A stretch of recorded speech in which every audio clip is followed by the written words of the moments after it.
anaknya, Sayyid Ali Murtado. Ia datang ke Pulau Jawa pada tahun 1443. Nama Ampel diambil dari daerah bernama Ampel Denta, daerah Lawa yang dihadiahkan Raja Majapahit kepadanya. Di tempat ini, Sunan Ampel menyebarkan agama Islam dengan mulai mendirikan pesantren Ampel Denta. Ia wafat pada tahun 1491 Masehi dan dimakamkan di sebelah barat Masjid Ampel, Surabaya. Dan ia adalah Sunan Ampel Raden Ahmad.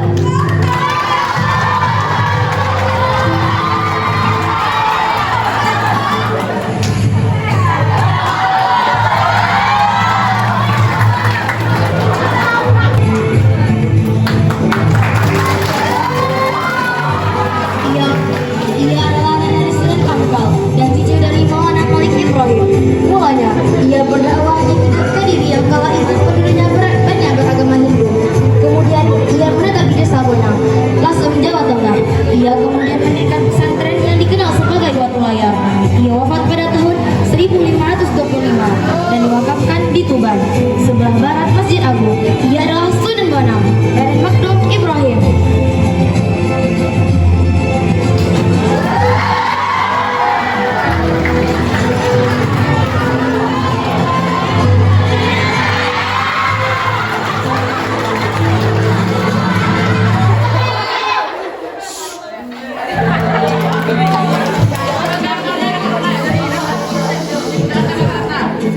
Saya sebagai Sunan Bonang, pendiri pondok pesantren Batu Layar.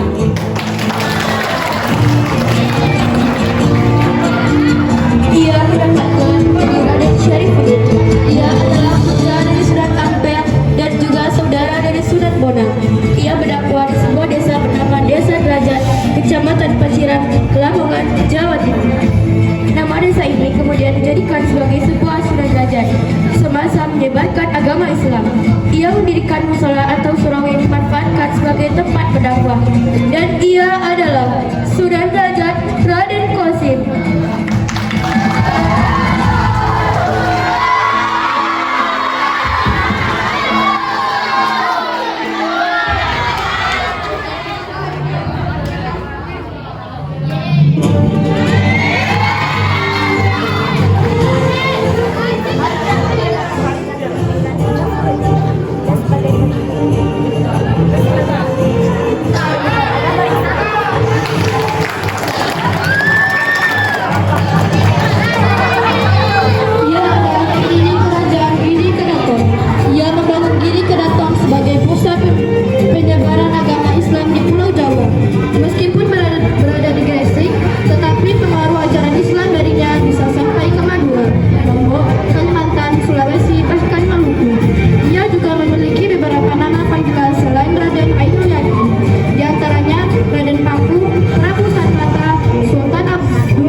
Ia memiliki nama asli Maulana Malik Ibrahim. Ia adalah salah satu tokoh awal penyebar Islam di Jawa Timur. Daerah yang ditujunya adalah Desa Sembalo, desa yang masih berada dalam wilayah kekuasaan Majapahit. Sunan Gresik meninggal pada tahun 1419 usai membangun pondok yang digunakan sebagai tempat belajar agama di Leran. Ia juga dikenal karena pengetahuan bisnisnya dan dia adalah Sunan Gresik Maulana Malik Ibrahim.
khalifah di daerah Cirebon dan mendirikan kerajaan.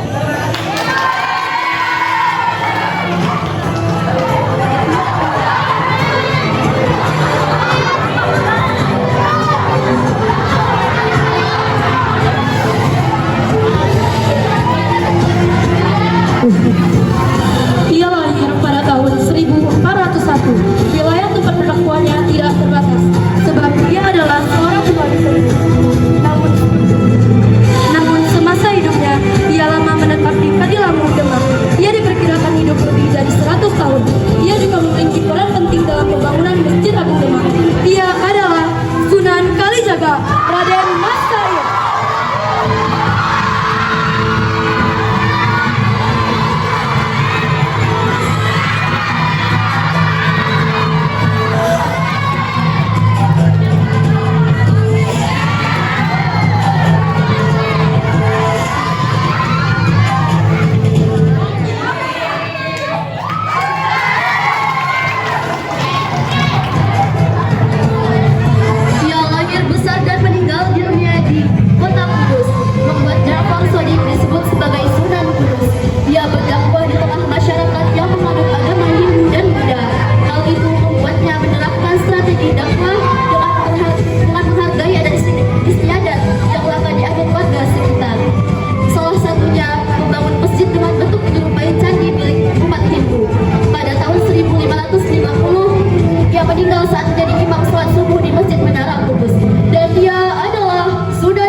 Yang dimiliki oleh umat Hindu.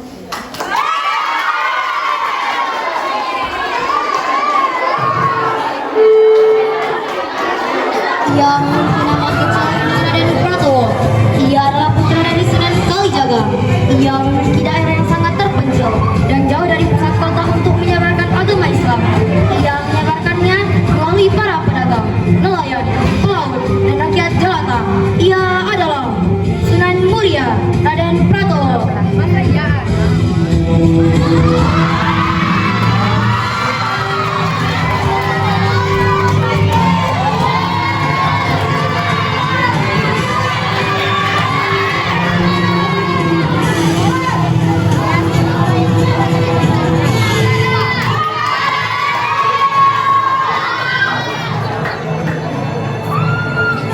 Ia adalah seorang ulama dari Minangkabau yang menyebarkan agama Islam ke Kutai dan Goa.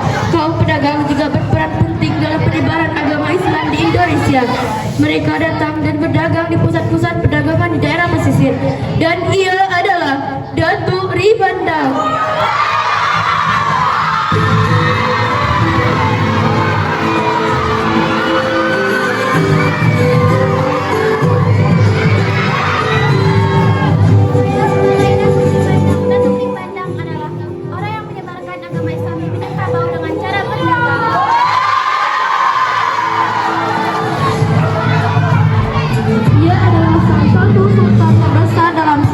Kesultanan Aceh. Di bawah pemerintahannya, Aceh menjadi pusat perdagangan dan penyebaran Islam di Asia Tenggara. Ia juga dikenal karena kebijakan toleransi beragama dan pembangunan infrastruktur yang mendukung perkembangan Islam. Ia adalah Sultan Iskandar Muda.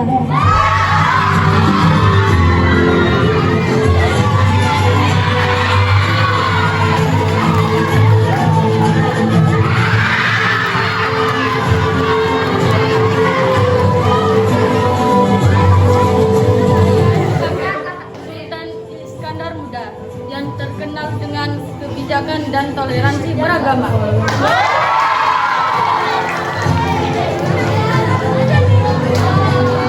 Salah satu tokoh muslim terbaik di dalam sejarah Islam. Ia termasuk sahabat Nabi Muhammad SAW dari kalangan Ansor.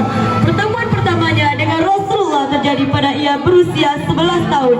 Ketika Rasulullah berhijrah ke Madinah, ia dikenal sebagai anak pemberani ketika terjadi perang Uhud.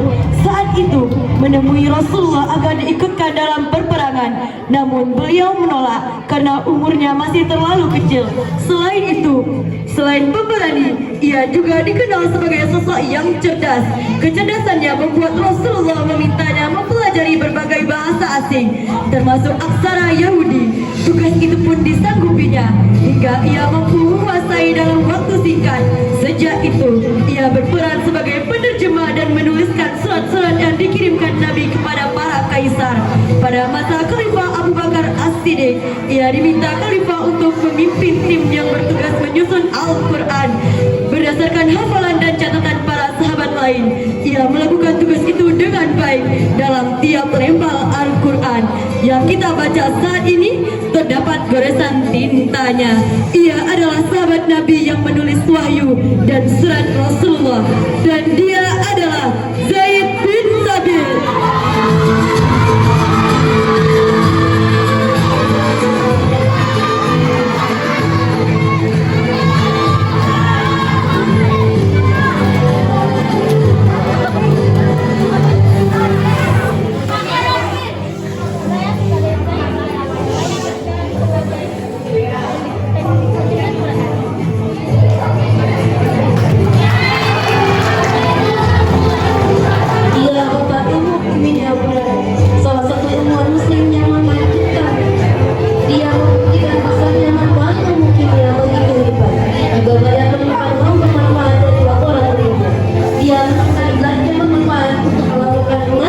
Menemukan bahan pembuat gelas kaca.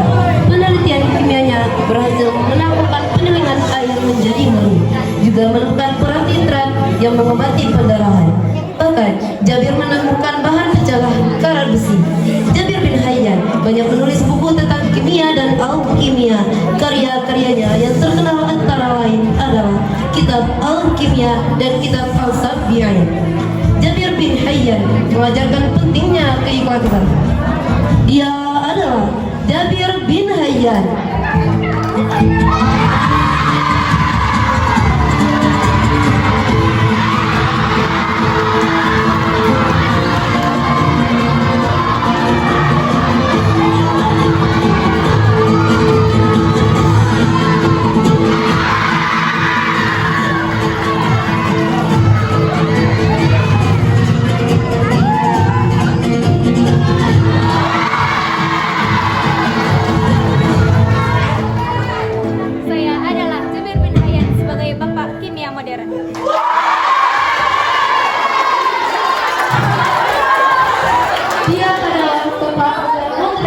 Lahir di kota Azahra, 8 km sebelah barat laut dari Cordoba, Andalusia, Spanyol.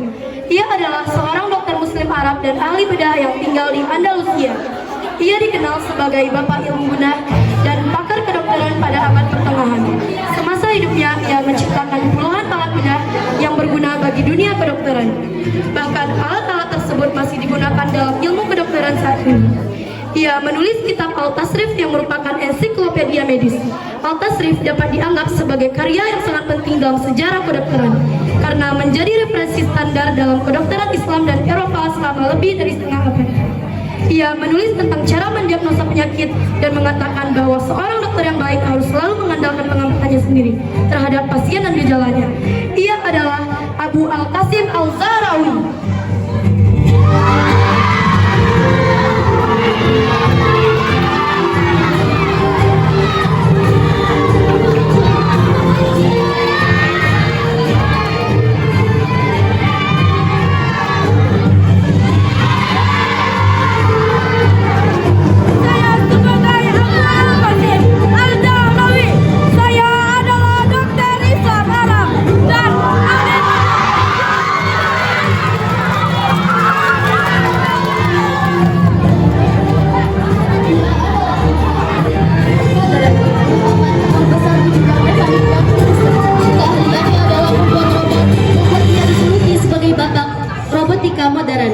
Berkat keahliannya dalam menciptakan benda yang bergerak secara otomatis, membuat banyak bangsawan dan raja Turki saat itu kagum atas karyanya. Berbagai penemuannya menjadi sebuah kemajuan peradaban Islam pada abad pertengahan seperti sistem persediaan air, prinsip kunci kombinasi, bukunya lainnya. Salah satu buku yang berjudul Kitab Fima Ma'rifat Al-Hilal Al-Handasiyah merupakan salah satu buku yang ditulis dan digambar secara rinci oleh beliau. Bahkan hingga saat ini banyak ilmuwan dan insinyur yang mempelajari buku beliau. Sebab kajian materinya masih relevan di masa sekarang, dan ia adalah Ibnu Ismail Al-Jazari.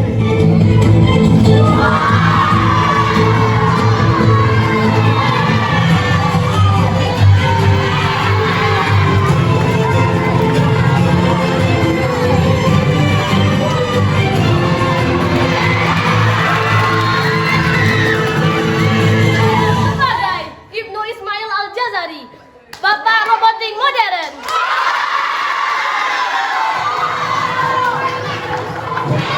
Dia adalah bapak kedokteran modern, lahir di Astana, Uzbekistan, tahun 980 Masehi.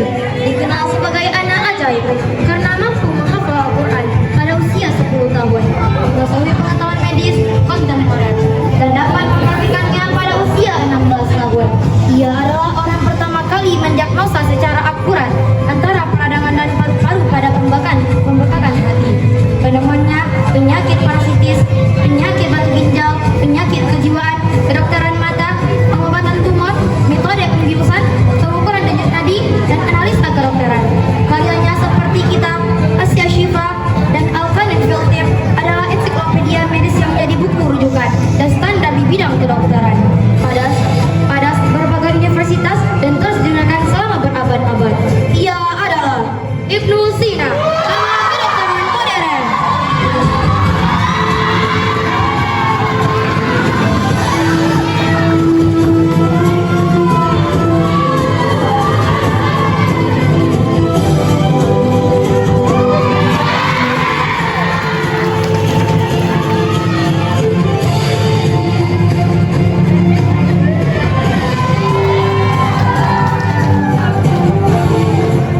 Saya sebagai Ibnu Sina, Bapak Kedokteran Modern. Ia merupakan menjadi dokter pertama di dunia, perempuan hebat yang semangat menjadi duta kebaikan. Beliau adalah pendiri Masjid Al-Qarawiyyin pada tahun 859 Masehi.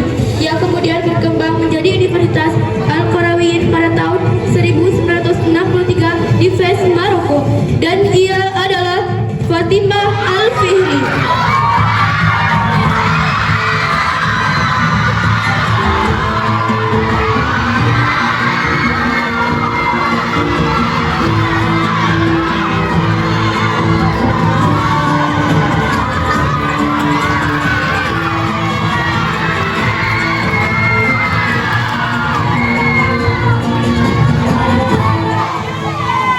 Saya adalah Fatimah Al-Fihri, pendiri universitas pertama di dunia.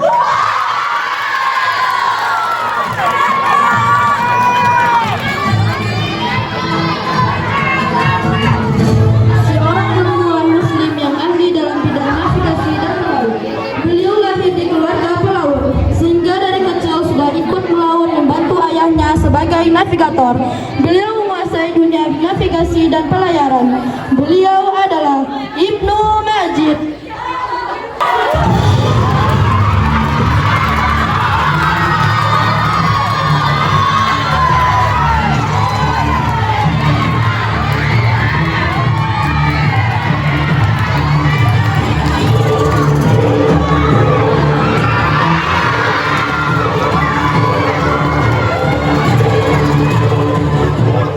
Saya sebagai Ibnu Majid yang menguasai dunia navigasi dan pelayaran.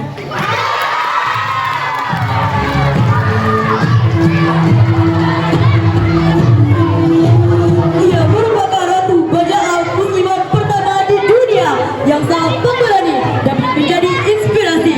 Dengan keberaniannya itu, bahkan ia dibenci dan ditakuti oleh musuh-musuh Islam di Eropa. Ia bersama suaminya Sultan Al-Manduri berjuang memerangi bangsa Portugis. Ia membajak di wilayah barat. Kru kapal dagang berhasil diserbu dan ditawan olehnya. Bangsa Portugis pun terpaksa membayar tebusan yang besar kepadanya. Sejak saat itu ia menjadi penguasa sekaligus pemimpin bajak laut yang tak terkalahkan di wilayah Mediterania Barat, dan dia adalah Sayyidah Al-Hurra.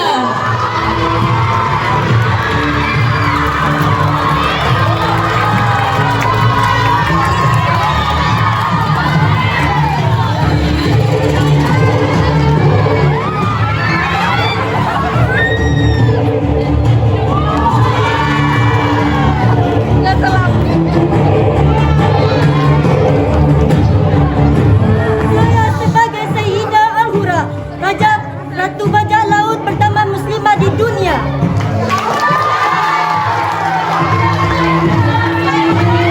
Dalam terkenal di laut, ia merupakan seorang muslim asal Yaman yang sebagian besar hidupnya dijalani untuk berbakti kepada sang ibu yang lumpuh dan buta. Ia senantiasa melawan dan memenuhi semua permintaan ibunya. Hanya satu permintaan yang sulit ia kabulkan, yaitu ibunya yang ingin mengerjakan haji. Ia terpenung karena perjalanan ke Mekah sangatlah jauh, melewati padang panas yang tandus dan tidak memiliki kendaraan. Saat itu, ia membeli seekor anak lembu hingga ia membuatkan kandang di puncak bukit. Setiap hari, ia selalu menggendong naik turun bukit. Dia selalu dikatain gila oleh orang-orang karena menganggap aneh pada apa yang dilakukannya tersebut. Karena setiap hari ia menggendong lembu hingga besar, ototnya semakin kuat. Ternyata ia sedang latihan untuk menggendong ibunya untuk ke Mekah memenuhi permintaan ibunya itu. Ia adalah menempuh perjalanan jauh dan sulit demi memenuhi keinginan ibunya itu. Ia tidak terkenal di bumi, tapi ia sangat terkenal di langit. Dan dia adalah Uwais Al-Qarni.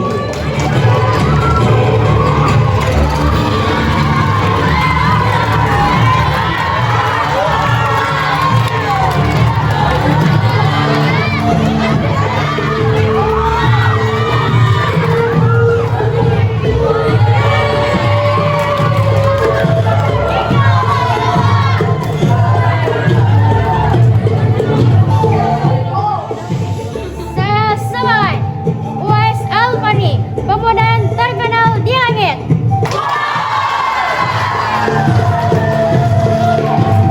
Ia merupakan salah seorang yang masuk Islam pada masa awal-awal Nabi berdakwah.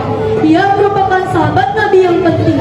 Kehebatannya tertulis dengan tinta emas ketika ia menjadi pemimpin pasukan Islam melawan tentara Persia di Qadisiyah, yang merupakan peperangan terbesar dalam Islam. Ia adalah Sa'ad bin Ali Waqqas.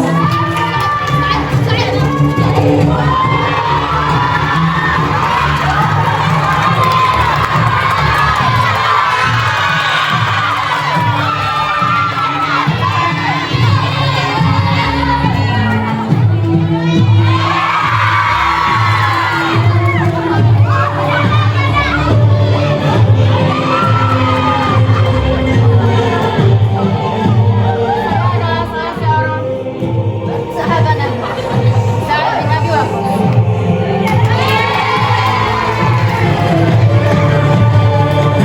Beliau sahabat Rasulullah Sallallahu Alaihi Wasallam.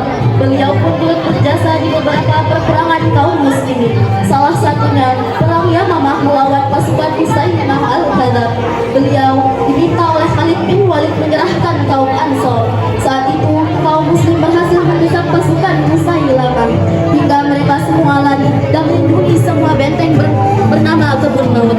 Kebun Maut memiliki pagar yang tinggi dan kokoh. Mereka mengunci gerbang benteng rapat-rapat. Dari puncak benteng, mereka menghujani kaum muslim dengan panah. Dalam kondisi ini, beliau berteriak, "Angkatlah tubuhmu dengan galah dan lindungi dengan perisai dari panah-panah musuh." Beliau diangkat dan dilemparkan ke dalam benteng. Beliau langsung membuka pintu gerbang dari dalam. Kaum muslim pun menerobos masuk dan menghabisi pasukan musuh termasuk Musailamah Al-Kadzab. Dan dia adalah Al-Barra bin Malik radhiyallahu anhu.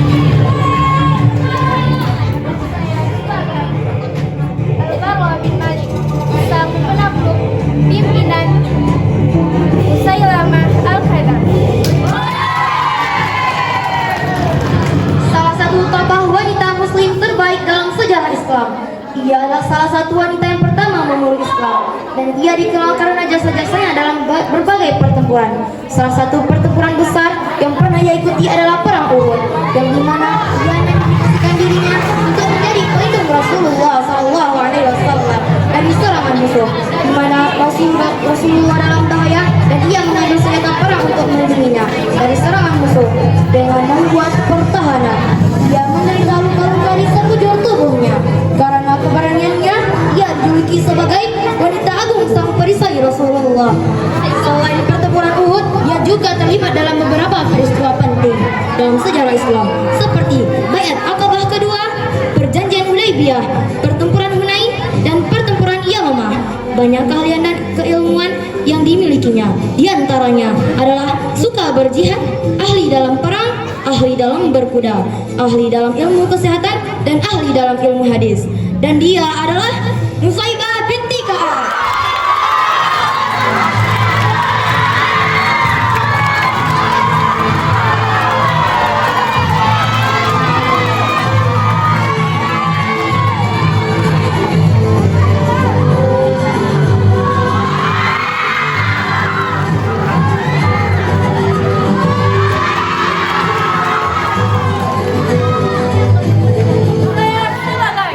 Nusaibah binti Ka'ab, wanita agung sang perisai Rasulullah.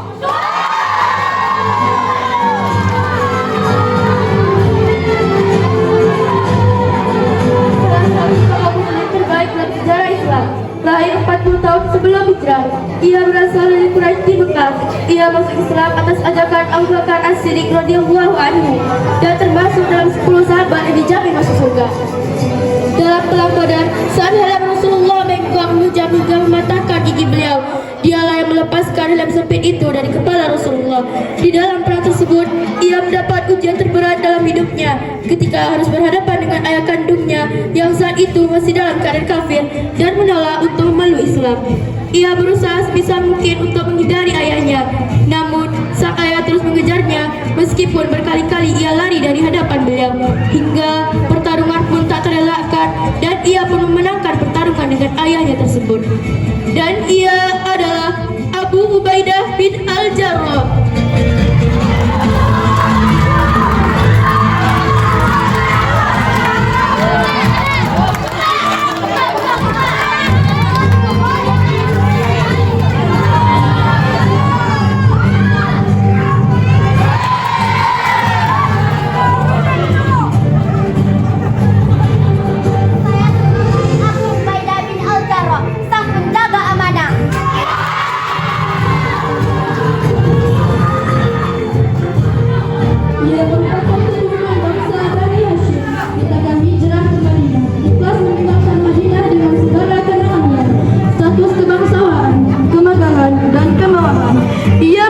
Bibi Rasulullah.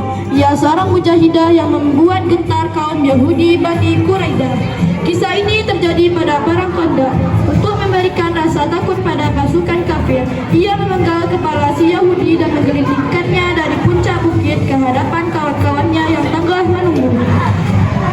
Saat perang Uhud berkecamuk, pasukan Muslim terdesak. Ia melihat barisan mujahid yang goncar-gancir menjauhi Rasulullah. Ia mengambil sikap melemparkan tempat airnya yang dibawa. Dengan tangkas ia melompat bagaikan singa betina yang sedang melatih anaknya. Derbuknya pedang seorang Muslim yang tengah lari ketakutan. Ia maju menyerang barisan musuh yang ada di hadapannya.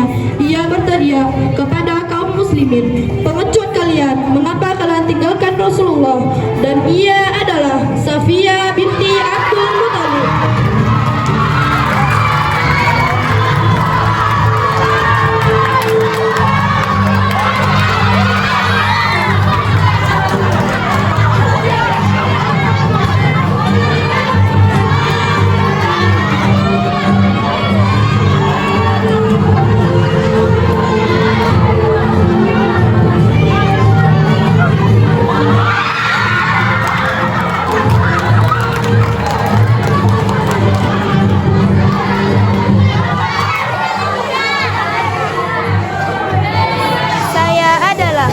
Safiyah binti Abdul Muthalib, seorang yang tangkas dalam berperang bagi singa betina yang telah melatih anaknya.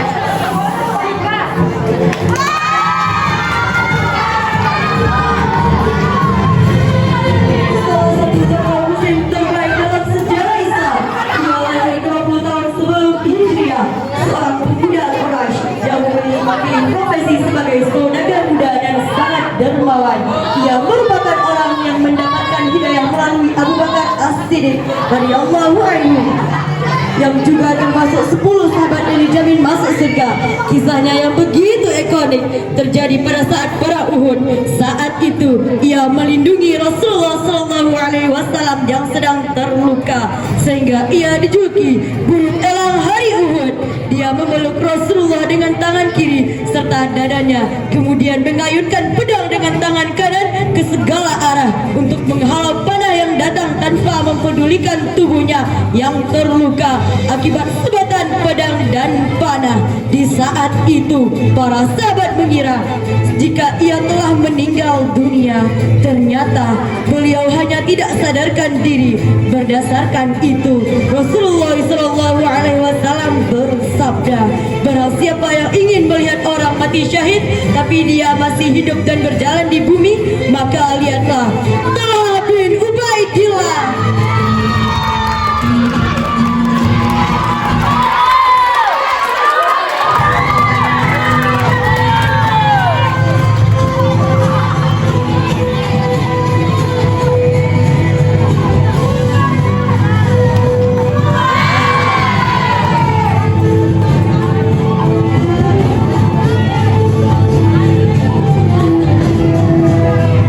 Saya adalah Talha bin Ubaidillah.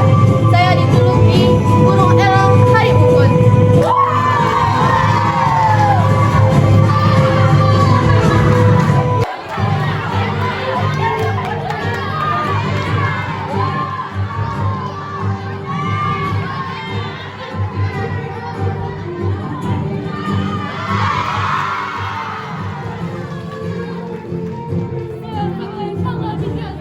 yang dijuluki sebagai The Black Rider.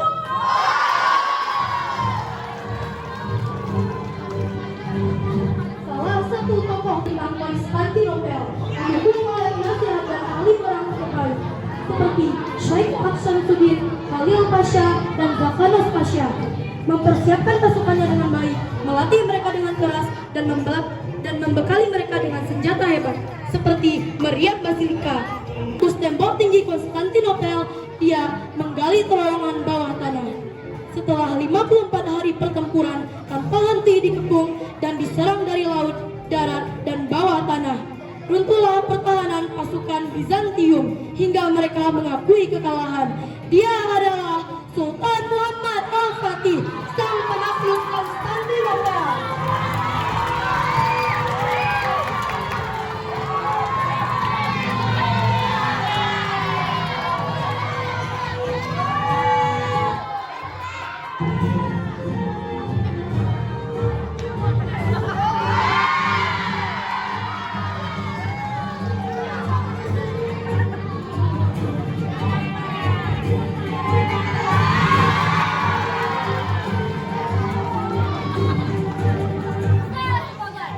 Muhammad Sultan Al-Fatih sebagai penakluk Konstantinopel.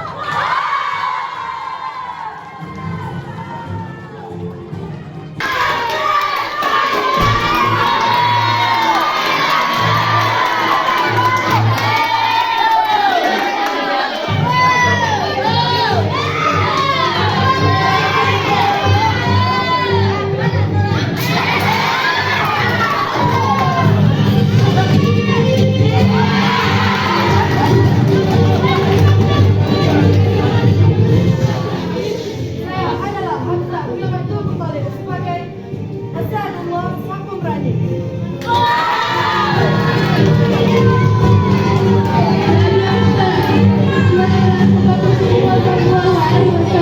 Dan khalifah kedua setelah wafatnya Abu Bakar As-Siddiq. Dia terkenal sebagai orang yang tinggi dan kuat serta piawai dalam menunggang kuda dan bergelar. Dia awalnya merupakan seorang keras dan bahkan pernah niat membunuh Nabi. Tapi kemudian dia memeluk Islam serta mendengarkan ayat-ayat Al-Quran yang menyentuh hatinya. Ketika ia menjadi seorang khalifah, ia memimpin dengan keadilan dan ketegasan. Salah satu tindakan paling pentingnya adalah pembentukan sistem hukum yang adil. Pada masa pemerintahannya, wilayah kekuasaan Islam melebar dengan cepat, termasuk menaklukkan wilayah-wilayah penting seperti Palestina, Mesir, dan Persia. Namun, ia selalu menunjukkan rendah hati dan tindakan akan bijaksana dalam kemenangannya. Dan ia adalah khalifah kedua Umar bin Khattab.